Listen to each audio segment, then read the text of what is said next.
So we're going to read Luke 10, 25 to 37. We're actually not going to read that right away. First off, it's the story of the Good Samaritan.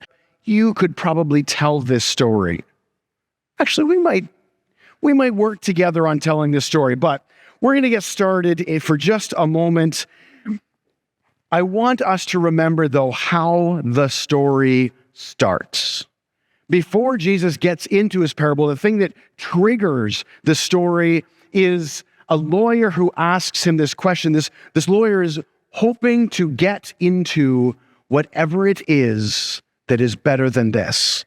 Whether that's a new life, either here on earth or after this life, whatever it is, he wants in. And he wants the simple answer: how do I do this?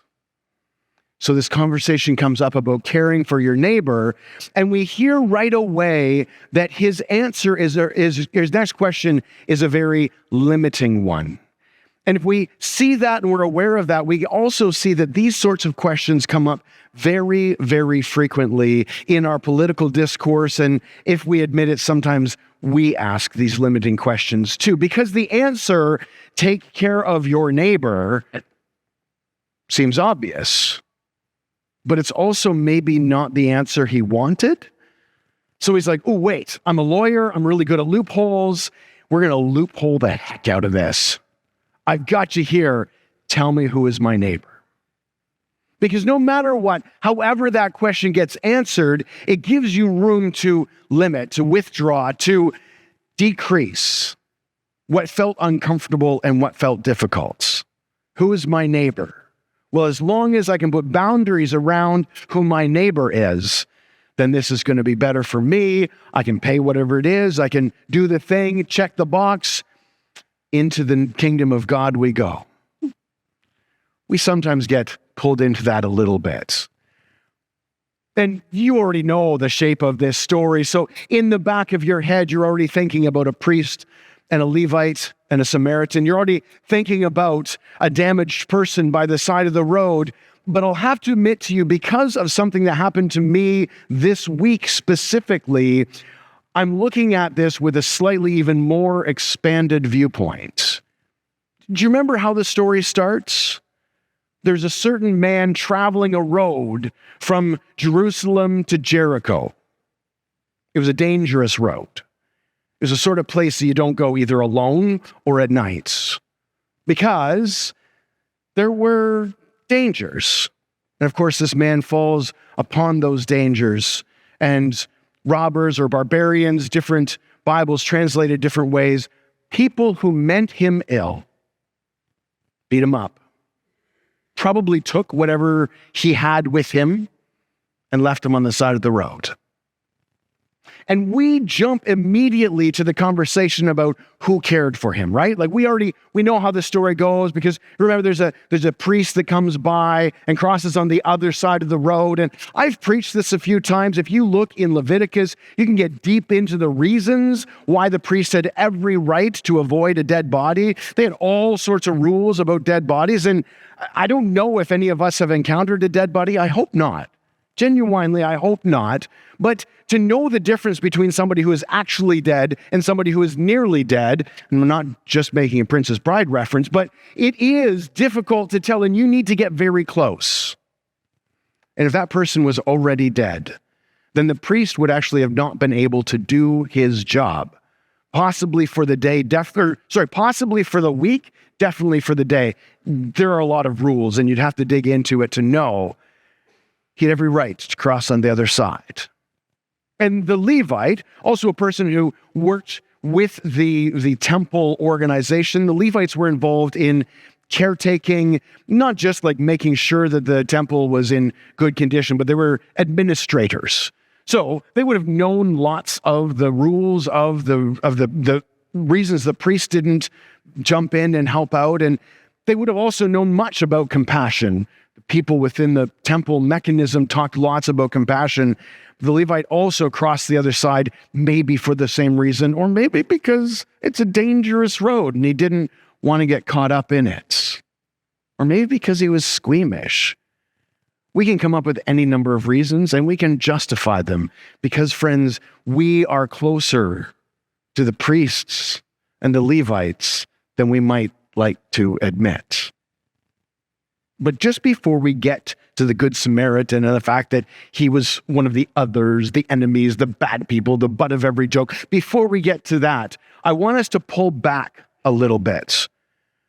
Because there's a conversation that we don't very often lead into that became really, really aware to me this week. So earlier in the week, I was at a gathering of some of the most compassionate humans in Chatham-Kent. They were gathered together to talk about the homelessness issue. It's a mandate of the municipality, of every municipality in Ontario, that they must have a 10-year plan to work on homelessness.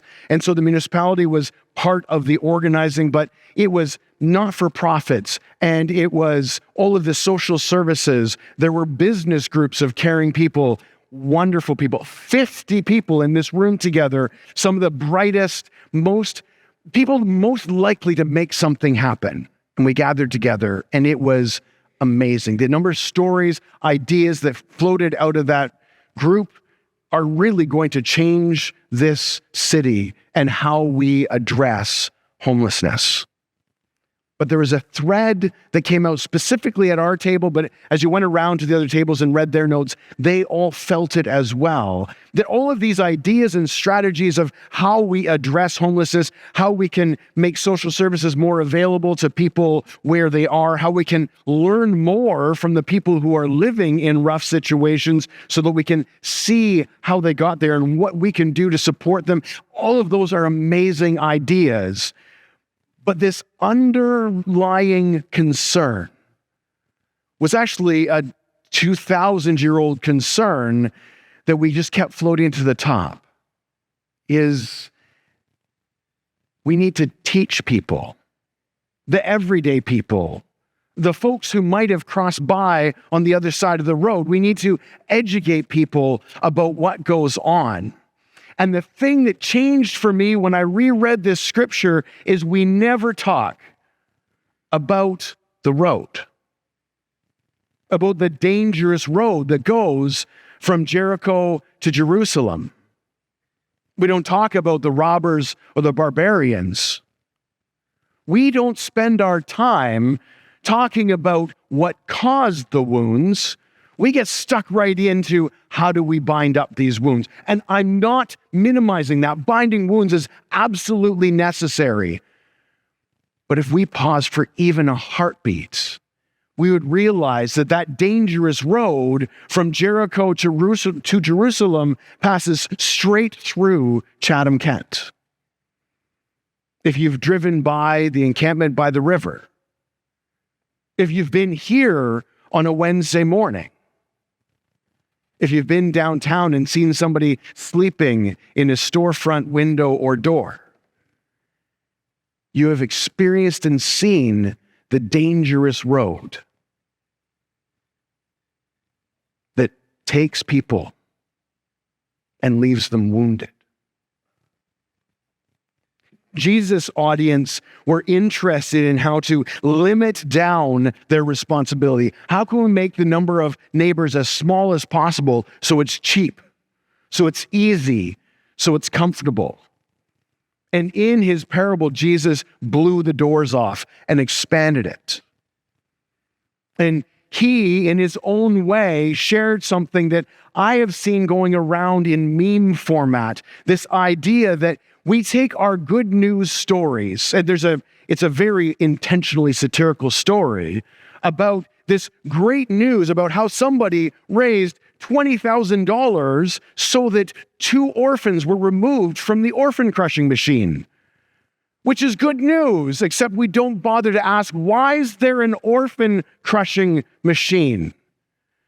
We don't bother to take the step to say, why is it we're celebrating an elementary school who saved pop tabs that bought a wheelchair for one of their people that our system wouldn't buy? That it takes 8 and 10-year-olds to point out to us how we have failed the other 10-year-old who can't walk, but also whose parents can't afford the medical things to keep them as part of our society? It's hard because we actually want to sit with the way that this has been preached for 2,000 years. We want to just be reminded that we might be Levites, or we might be priests. We want to be reminded that Jesus uses the Samaritan, the other, as a reminder of how it's usually the one you don't think of that's providing the care. But I think even that is too enclosed. It's too easy. Because what about the road? What about the systems? And sitting in this room of people who were filled with the love and the compassion and the desire to make a change, we realize that, yes, we need to make changes to bring help to the people who need help. But damn it, people, we've got to change the system that keeps beating up people and leaving them on sides of the road. So who's our neighbor? I have a brutally honest answer to that. The house where I live, right across from it, was a really rough house when we first moved in. I'm right behind the Kiwanis Theater, and we look onto the parking lot at the back of the theater, and we kind of joked that parking lot was there for the police and fire services to take care of and deal with the people in the house across from us. And that feels like a joke. It was very real. The lights come right in our windows. Somebody else has bought the house and cleared all of the people who were trouble out of the house, and I'm sure it looks nicer in there. We have a lot fewer opportunities to meet our local caretakers, but I remember very well the day that my kids and I were sitting in our front room and watched a body bag come down the stairs. 3 days later, I was invited to perform a funeral. So you might not know, but if you die in Chatham-Kent and you have no family and you have no money, the municipality will pay for your funeral. It's a very limited thing. There's a fixed budget, and they work with the funeral homes on this. And there are lots of ministers who would rather not do that because the piece of money set aside for the ministers is extremely low compared to what a regular funeral would be. I've just never bothered to ask, is this a municipal funeral? Yes or no? If somebody calls and says, Greg, we're looking for somebody to serve a family, I say yes. So I didn't even know when I went in that this was a municipal funeral. I didn't know anything about it. But in chatting with the family, it wasn't long until I realized that I was attending to the funeral of the young man who had been brought out of the house literally across the road from me. I don't get to ask the question, who is my neighbor?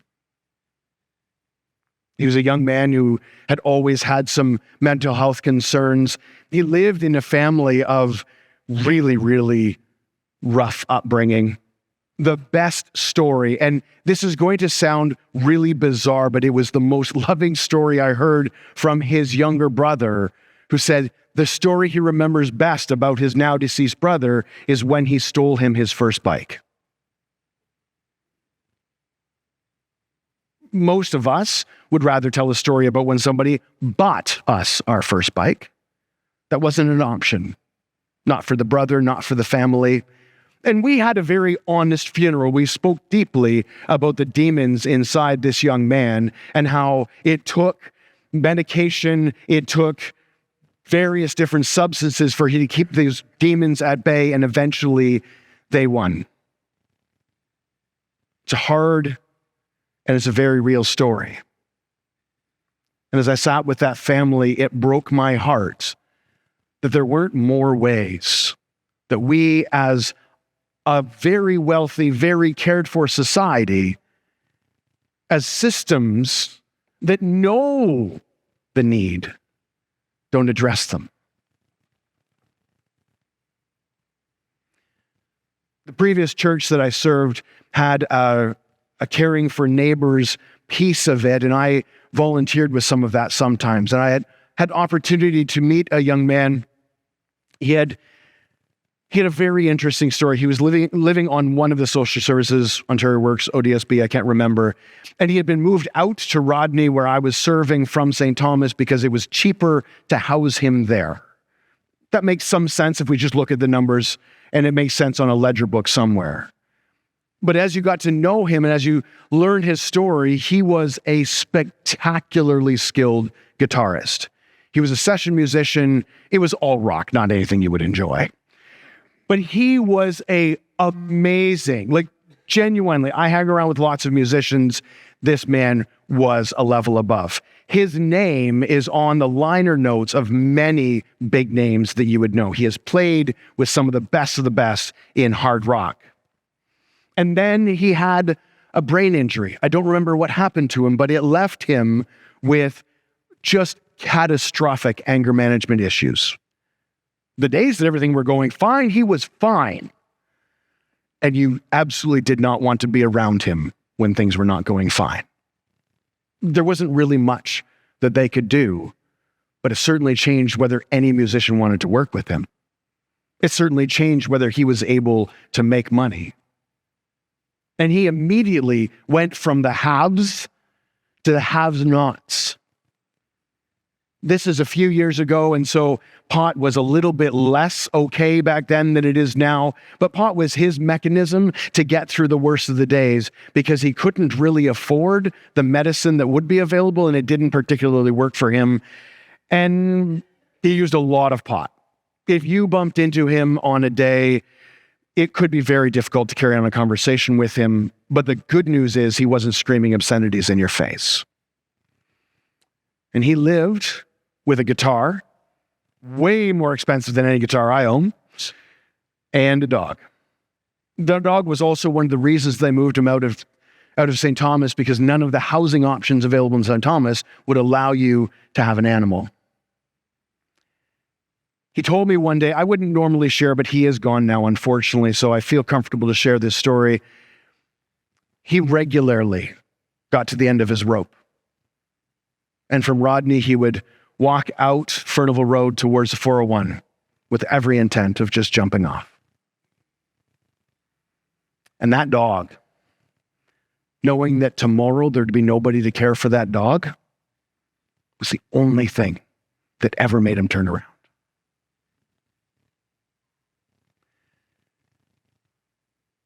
Who is my neighbor? Me. You. Any one of us could have been in the same situation as that young man. Maybe none of us are quite as good on strings as he was, but any one of us could have had something happen in our lives. Actually, I think it was a speaker that fell on his head. He was that unusual, it was that bizarre and unexpected, and he went from having a beautiful, fantastic, celebrated life ahead of him to living with the only thing keeping him alive would be pot that we would look down upon and a dog that he wasn't allowed to have in some situations. When Jesus told the story to the lawyer, at the very end, he says, so who was the neighbor? The lawyer says, well, clearly the Samaritan, the one who was other, the one who wasn't already part of the system, the one who didn't have rules and regulations, the one who was already lower than, less than, whatever that looked like, the one you would never have expected to be the helper was the helper, and that was meant to be the gotcha in the story. And when he said that, Jesus returned to the lawyer saying, what you have spoken is true. Go and do likewise. Yeah. I desperately hope that each and every time we read this story, hear this story, think of this story, remember it, we remind ourselves of those last words. I have shared a couple of hard to hear stories. My goal is not to grab your tears.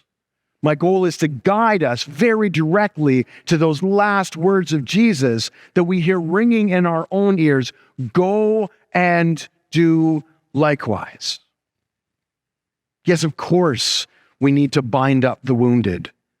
Yes, of course, we need to figure out what it is that leads a person to live in a tent in 32-degree weather. Yes, of course, we need to figure out why a person would stand on the street corner screaming obscenities. Of course, please, we must. But Jesus also pointed a light at a dangerous road, a road that still exists. And he invited us all into changing that part. What makes those roads? What makes robbers? Systems. Somebody who doesn't feel that they could get what they're worth through legal terms. Somebody who maybe has a job, but that's not enough to pay the bills, and so they've got to do a little extra to make something on the side. Somebody who is taught from a young age that might is right, and so if you are strong enough, you should take from those who are weak. Systems. Education, political, corporate, healthcare. All of the things that have benefited us, they make the road. They make the robbers. They start the wounds. They make tent cities. They make opioid crises. Who's our neighbor? You, me, all of us. May we hold in our minds that when Jesus told this story and shone this light on this fictional but very real story, he invited us to go and do the same. At no point did he say it'd be easy. At no point did he say it would be comfortable. All he said was, this is the way that we all get to whatever is after this. And maybe what's after this is care for everyone. Systems that don't damage. Fewer wounds that need healing. Go and do likewise. Amen.